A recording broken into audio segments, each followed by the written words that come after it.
Good evening. Call the December meeting in November, the Washington County Services Committee meeting to order. Hope everyone had a great Thanksgiving holiday and has come back refreshed. I've asked J.P. Simons to do the prayer and pledge. J.P. Simons.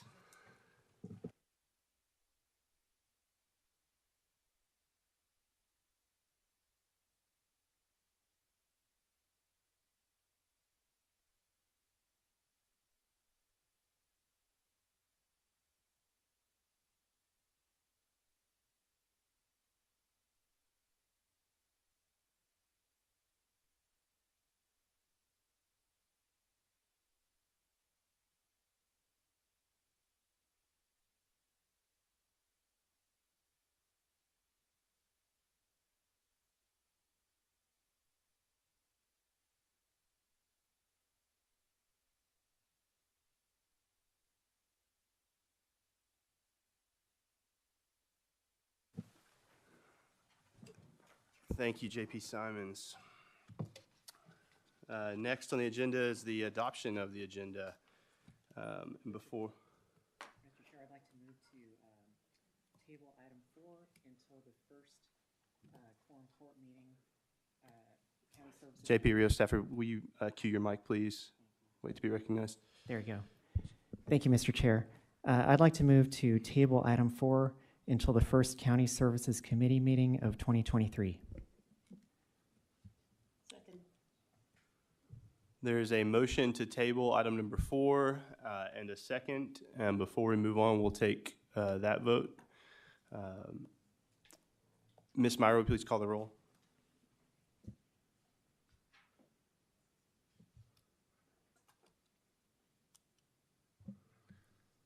Sean Simons. Yes. Robert Dennis. No. Suki Hires. Yes. Sam Duncan. No. Sorry. Jim Wilson. No. Evelyn Rio Stafford. Yes. And Butch Pond. Yes.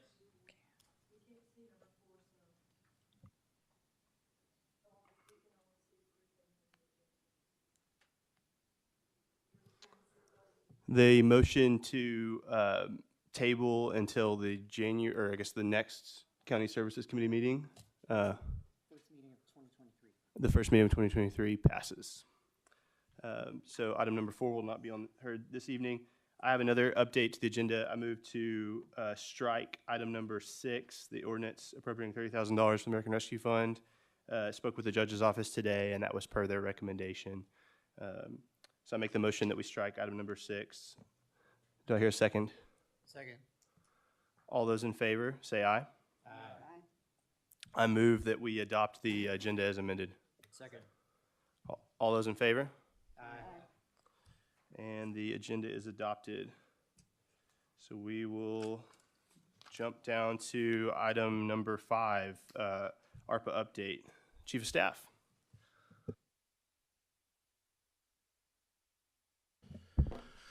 Good evening. So as far as the ARPA and the applicants, as you know, the application process or time period has come to an end. We've received 46 applications, and the total requested amount is approximately or nearing just under $30 million. What was that amount again?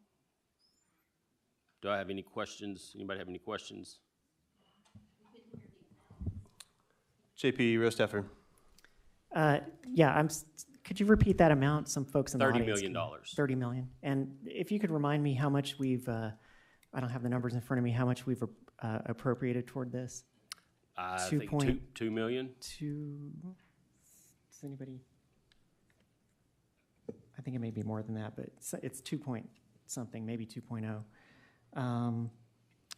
Do we have a sort of a range of sizes of biggest and smallest? I've not seen any of the applications, and Okay. our ARPA director was under the weather today, and so she Okay. couldn't be here. So I've not looked at a single application in order to tell you. I do know that she is meeting with the Northwest Arkansas Economic Development group, the ones that we were looking to kind of help look through these to make sure they qualify. And I believe she's meeting with them in Harrison next week. Okay. And then is there a projected date of when these might come before the quorum court? No, not Okay. at the moment. Okay.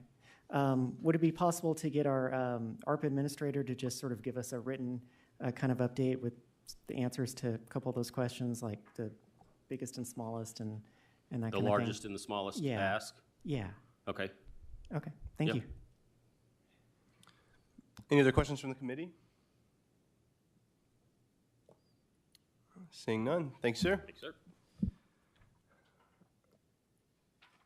Wow, this is quickly.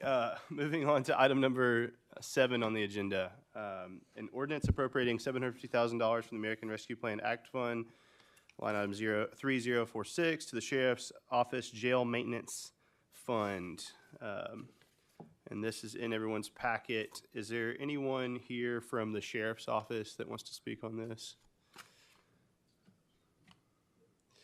Sheriff-elect.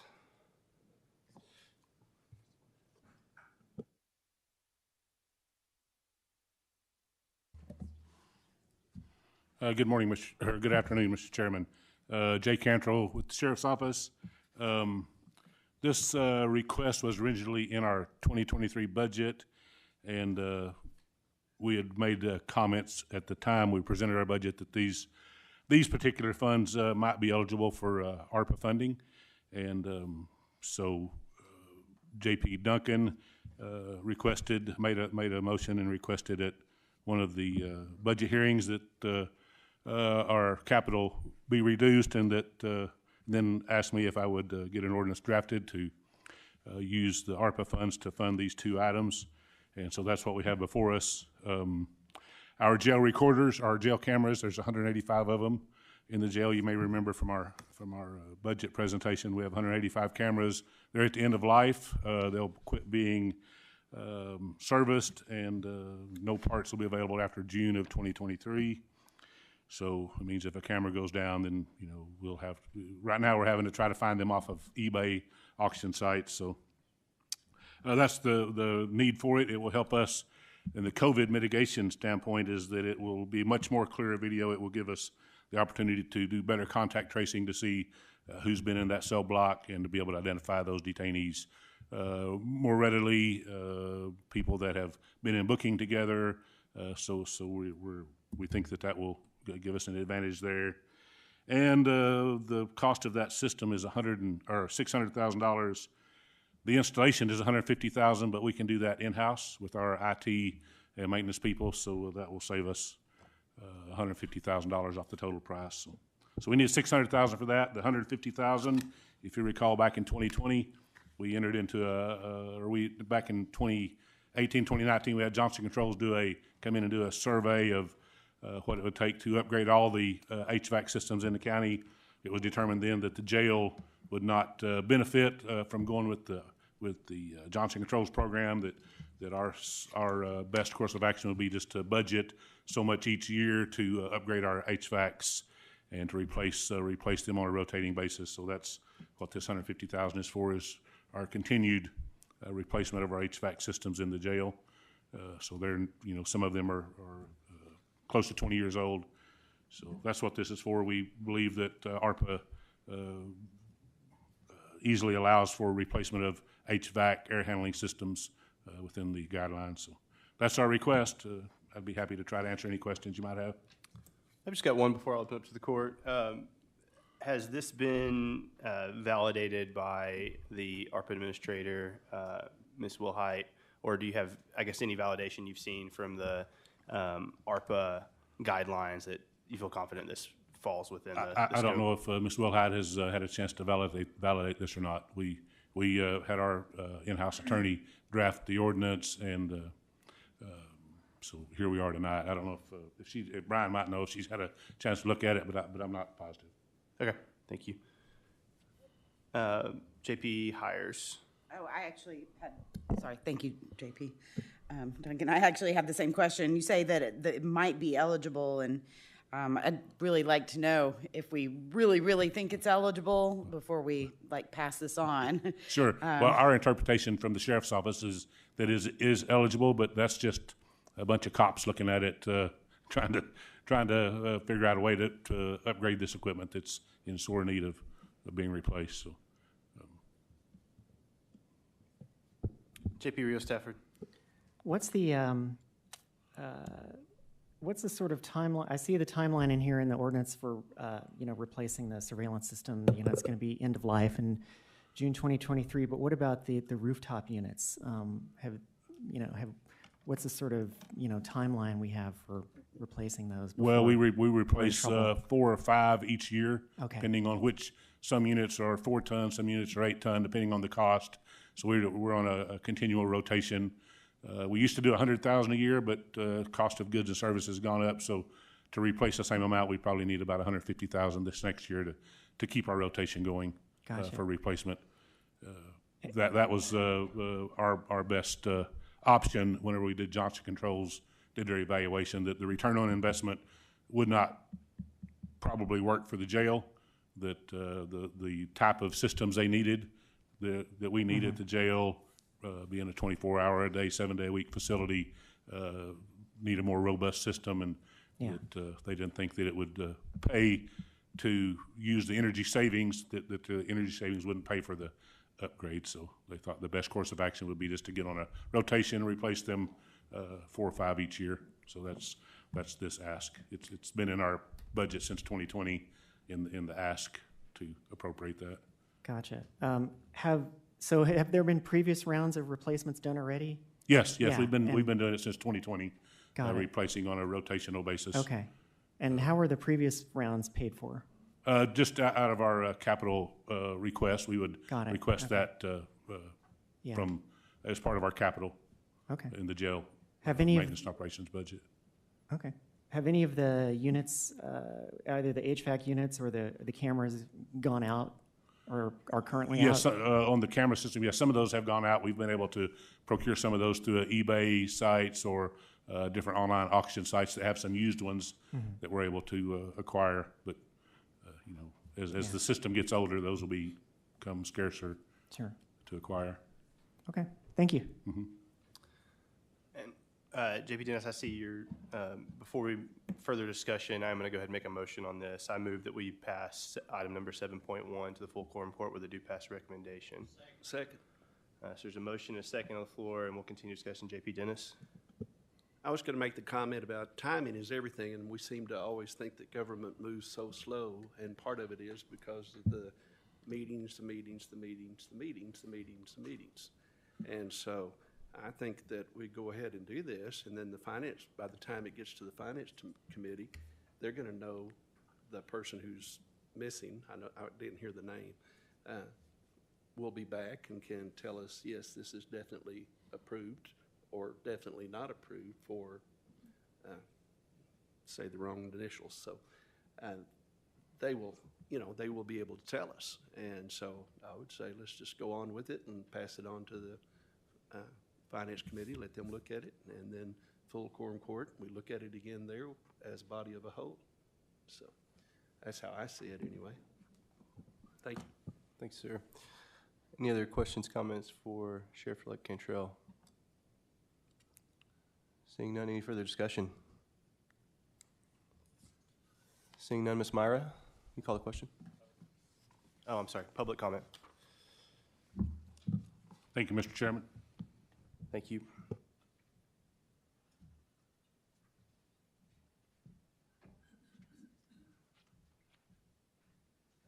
Good evening. My name is Beth Koger. I live at 3661 Embry Drive in Fayetteville. I agree that the air conditioner units could probably qualify for COVID. I mean, for the ARPA funds, probably be eligible. But just believing that is not is not good enough for this committee to make a decision on it. And as far as the surveillance equipment, I don't see how that can be. But I think it's very bad practice, and it's not wise to just vote on something because you think you don't know if it's going to be approved, you don't know if it's legal, but hey, we could figure that out later. I don't think that's the way we should be operating.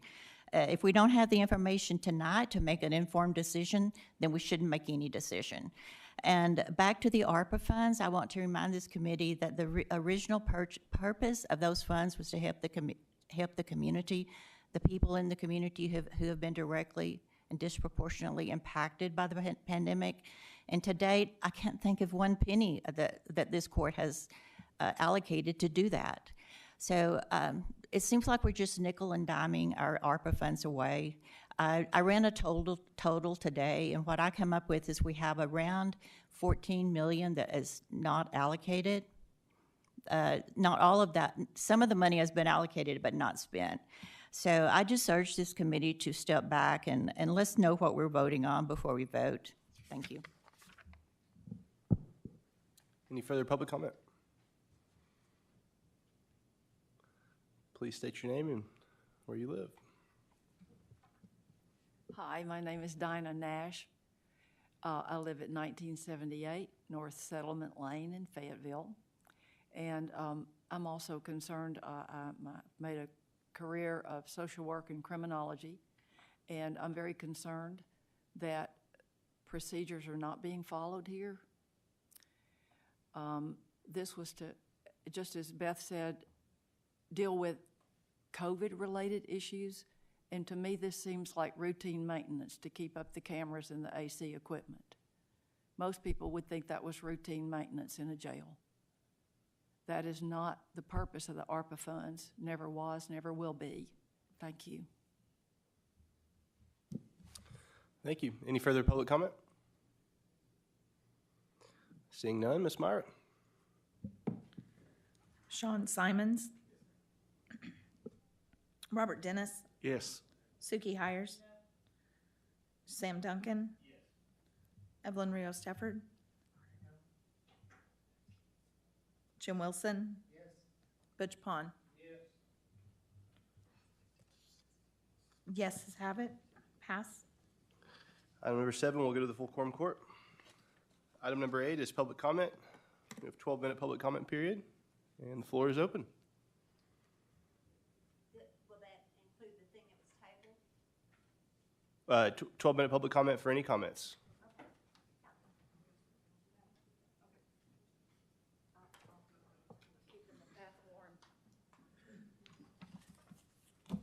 Okay. You kind of know who I am, but again, it's Dinah Nash. And I'm really interested in the resolution to include exceptions for rape and incest. And I would also add one more exception, and that being for ectopic pregnancies.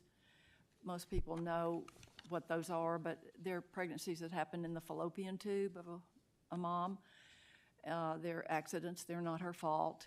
And these occur usually in about the first 3 months of pregnancy. And these occur in 19.7 cases per 1,000 pregnancies. So it's pretty frequent. It's almost 20 per 1,000 pregnancies.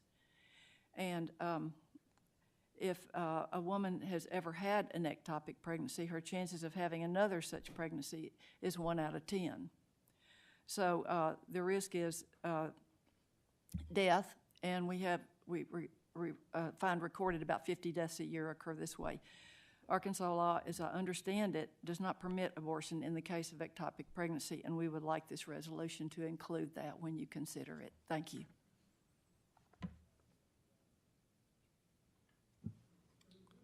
Any additional public comment? I have a comment on that same resolution. Is that okay? State your name, where are you from? My name is Janie Baber. I live at 3920 West Edgewater in the Clabber Creek subdivision in Fayetteville. I am Janie Baber, a native Arkansan and a 7-year resident of Fayetteville.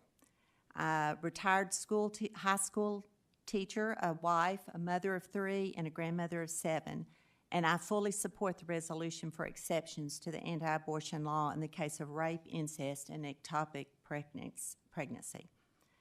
A woman or girl in counsel with her physician and her family and her God should have the right to determine her own destiny when she has been violently raped by a stranger or, God forbid, even worse, a family member. How can allowing a pregnancy to develop under these horrible circumstances benefit a woman, her family, or her society? A woman's freedom and autonomy to make a difficult choice under such circumstances seems essential in a democratic society. And if her physical or mental state is at stake, as with an ectopic pregnancy, why should the state be involved at all in her decision? These ectopic pregnancies threaten the life of women and do not lead to viable fetuses.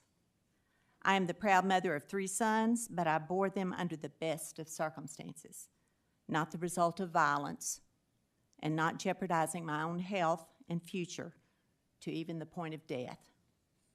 I want my 3 granddaughters to have ultimate control over their own bodies and health, and to pursue their education, careers, and dreams, not encumbered with an unwanted pregnancy as a result of a violent crime of rape or incest.